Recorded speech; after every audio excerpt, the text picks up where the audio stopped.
साबिक chief justice Saqib Nisar का अपने बेटे नजम साकिब की ऑडियो लीक पर दिलचस्प रद्द-ए-अमल। अपने बेटे की ऑडियो को दुरुस्त करार दिया और टिकट की सिफारिश करने का भी एतराफ़ कर लिया। प्रोग्राम ने पाकिस्तान से ख़ुसूसी गुफ्तगू में साकिब निसार ने कहा कि ऑडियो लीक में नजम साकिब ही की आवाज़ है, मगर नजम की आवाज़ को तोड़ मरोड़ कर पेश किया गया है। अबू ज़र को टिकट दिलवाने के लिए सिफारिश करने के सवाल पर साकिब निसार ने कहा कि इससे किसी को नुकसान हुआ हो तो बताएं, आपका नुकसान हुआ है तो बताएं। मैं एक प्राइवेट आदमी हूं और मैं किसी के लिए भी सिफारिश कर सकता हूं।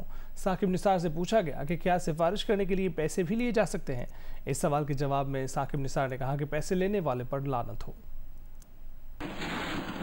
राब्ता करने पर साबिक चीफ जस्टिस साकिब निसार ने इस लीक्ड ऑडियो पर दिलचस्प और रद्द-ए-अमल दिया है और इस बात की तस्दीक की है कि जो ऑडियो लीक हुई है वो उनके बेटे ही की है। जब हमने साकिब निसार से पूछा कि क्या ये ऑडियो लीक उनके बेटे नजम साकिब ही की है, तो साकिब निसार ने कहा कि ऑडियो लीक में नजम साकिब ही की आवाज़ है, मगर नजम की आवाज़ को तोड़ मरोड़ करके पेश किया गया है। साकिब निसार ने मजीद कहा कि जिन लोगों ने यह ऑडियो लीक बनाई है वो बदतरीन मुनाफिक है।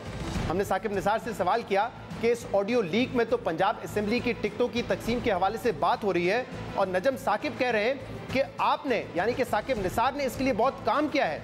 उस पर साकिब निसार ने अपने किरदार से इनकार करने के बजाय कहा कि इससे किसी को नुकसान हुआ है तो बताएं, आपका नुकसान हुआ है तो बताएं, मैं एक प्राइवेट आदमी हूं और मैं किसी के लिए भी सिफारिश कर सकता हूं। हमने साकिब निसार से मजीद पूछा क्या सिफारिश करने के लिए पैसे भी लिए जा सकते हैं। इस सवाल के जवाब में साकिब निसार ने कहा कि पैसे लेने वाले पर लानत हो।